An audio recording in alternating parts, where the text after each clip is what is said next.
एक नगर में एक युवक रहता था।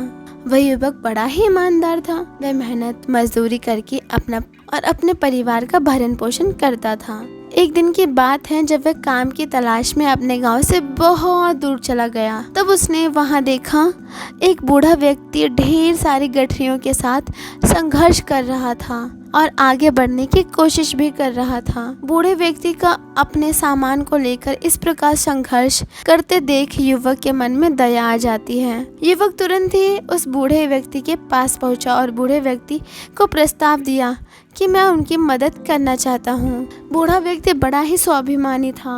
उसने युवक की मदद लेने से साफ इनकार कर दिया, किंतु बार बार कहने पर उस बूढ़े व्यक्ति ने उस गठरी में से एक गठरी को उस युवक को पकड़ा देता है और कहता है, मुझे दूसरे गांव जाना है, किंतु उस गांव तक जाने का रास्ता बड़ा ही कठिन है। रास्ते में जंगल और पहाड़ी इलाके हैं। यदि तुम मेरी सहायता करना चाहते हो तो तुम्हें मेरा साथ अंत तक देना होगा। यदि तुम अंत तक मेरी सहायता करने में सफल रहे तो मैं तुम्हें स्वर्ण मुद्राएं दूंगा। उस बूढ़े के मुंह से स्वर्ण मुद्राओं की बात सुनकर युवक का मन प्रफुल्लित हो गया। उसने मन ही मन सोचा कि यह तो बड़ा ही आसान काम है। अगर मैं इस बूढ़े व्यक्ति की सहायता कर लूं और यह मुझे स्वर्ण मुद्राएं दे दे, तब अगले कई दिनों तक मेरी भोजन की व्यवस्था हो जाएगी और मुझे काम की तलाश में भी भटकना नहीं होगा। इस प्रकार युवक ने बूढ़े व्यक्ति की बातों पर सहमति जताई और दोनों एक साथ दूसरे गांव की ओर चल दिए। युवक के पीठ पर एक भारी गठरी लटकी हुई थी।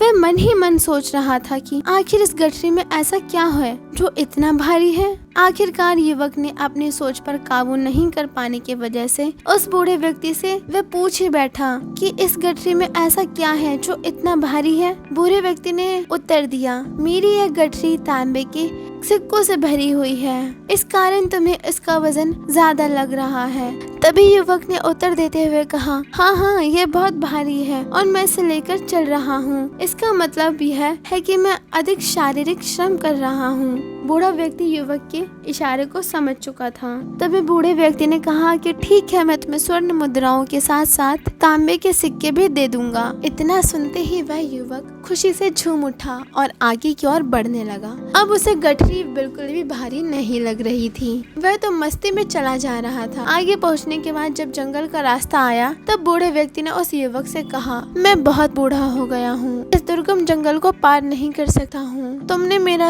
अंत तक साथ देने का वादा किया है, क्या तुम मेरी एक और गठरी ले सकते हो? युवक ने दूसरी गठरी भी उठा ली और कहा कि हाँ, अवश्य। अब युवक 2 भारी गठरियां लेकर लदा हुआ था, किंतु युवक के मन में बड़ी उत्सुकता थी। वह जानना चाहता था कि बूढ़े व्यक्ति ने इन गठरियों में क्या रखा है। आगे बढ़ने के साथ ही युवक ने बूढ़े व्यक्ति से प्रश्न किया, आपकी इस दूसरी गठरी में क्या भरा हुआ है? तब बूढ़े व्यक्ति ने उत्तर दिया, यह मेरी चांदी के सिक्के वाली गठरी है, ये बेहद भारी है। युवक ने कहा, हाँ, बेहद भारी है, इसे संभाल नहीं पा रहा हूँ। बूढ़े व्यक्ति ने कहा कि ठीक है, चांदी की गठरी उठाने के लिए मैं तुम्हें 2 चांदी के सिक्के भी दे सकता हूँ। इतना सुनकर वह युवक बहुत अधिक प्रसन्न हो गया। दोनों ने बड़े ही आराम से जंगल को पार किया। आखिरकार युवक और बूढ़ा व्यक्ति दोनों पहाड़ी की ओर पहुंच गए, जिसे पार करने के बाद उन्हें गांव की ओर जाना था। ऊंची पहाड़ी को देखते हुए बूढ़े व्यक्ति ने उस युवक से कहा, मेरे लिए मेरी इस तीसरी गठरी को पीठ पर लाद कर पहाड़ी पर चढ़ना असंभव है। तब युवक ने कहा कि लाइए बाबा, मैं आपकी तीसरी गठरी भी उठा लेता हूँ। उस युवक ने बूढ़े व्यक्ति की तीसरी गठरियाँ भी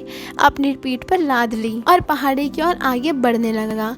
बूढ़ा व्यक्ति आराम से बिना किसी गठरी के उस युवक के आगे की ओर चल रहा था। चलते चलते युवक के मन में यह बात आई। एक विचार उत्पन्न होने लगा और वह सोचने लगा कि यदि मैं इस बूढ़े व्यक्ति को मार दूं और सारा धन लेकर अपने घर चला जाऊं, तो मुझे कई दिनों तक काम नहीं करना पड़ेगा और मेरा परिवार सुखी हो जाएगा। आखिरकार वह युवक अपने मन के विचारों पर नियंत्रण नहीं रख पाया। थोड़ी दूर आगे बढ़ने के बाद एक झटके में उसने उस बूढ़े व्यक्ति पर वार कर दिया और वह बूढ़ा व्यक्ति वहीं पर मृत्यु को प्राप्त हो गया। वह युवक बूढ़े व्यक्ति की तीनों गठरियां लेकर दौड़ता हुआ अपने घर की ओर चल पड़ा। घर पहुंचते ही उसने एक एक करके गठरियों को खोलना शुरू किया, परंतु यह क्या, उस युवक ने पाया कि गठरियों में कोई सोने चांदी का सिक्का नहीं है, बल्कि यह तो ईंट पत्थरों से भरा हुआ है। यह सब कुछ देखकर उस युवक को बहुत अफसोस हुआ। उसने मन ही मन सोचा कि बिना किसी ज्ञान के उसने एक बूढ़े व्यक्ति की हत्या कर दी, और वह भी सोने चांदी के सिक्कों को पाने के लिए। अब ईश्वर उसे कभी माफ नहीं करेंगे। यह युवक स्वयं को दोषी मान रहा था